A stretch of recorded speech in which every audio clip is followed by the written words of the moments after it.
আজ আমার আর কোনো নাম নেই, নেই কোনো পরিচয়। আজ আমি শুধুই একজন ভিকটিম। ছোট থেকে এত পড়াশোনা, এত ডিগ্রি, কত অধ্যাবসায় দিয়ে ডাক্তার হয়ে ওঠা, মানুষের সেবায় নিয়োজিত করা এই জীবন। ইতিহাস মনে রাখবে না কিছুই, মনে রাখবে আমার জনিতে ক্ষত চিহ্ন, আমার ঘাড়ের কটা হাড় ভাঙা। এক না বহু, কতজন মিলে ধর্ষণ করলো আমায়। আমার চরিত্র কেমন ছিল বিশ্লেষণ হবে তাও। এখন আমি শুধুই একজন ভিকটিম। মানুষের চোখে জলজল করবে আমার মেধা নয়, আমার নগ্ন শরীর। খবরে বারংবার বলা হবে আমার শরীর থেকে কতটা দূরে পড়েছিল আমার ঊর্ধ্বাঙ্গ এবং নিম্নাঙ্গের বস্ত্র। আমার মুক্তি নেই।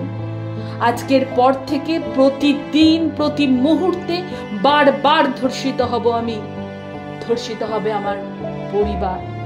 ধন্যবাদ জানাই তোমাদের, তোমরা আমার জন্য লিখেছ, তোমরা আমার জন্য ন্যায় বিচার চাইছো। তবে বৃথাই চেষ্টা। যদি পারতাম আরো একবার ফিরে এসে চিৎকার করে কে দোষী জানিয়ে দিতে, তবে তাই করতাম। কারণ ক্ষমতা যার, বল তার। তাই ন্যায্য বিচার পাওয়ার চেষ্টা হয়তোবা আজও বৃথা। তবু সাহস করে একটা কথা বলেই যাই, আমার নামটা তোমরা মনে রেখো, আমার নামটা তোমরা মনে রেখো। আর মনে রেখো আমার কোনো লজ্জা নেই। লজ্জা তাদের যারা ধর্ষক।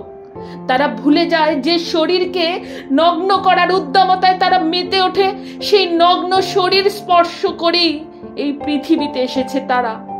আমার নাম বললে আমার লজ্জা করবে না একটুও।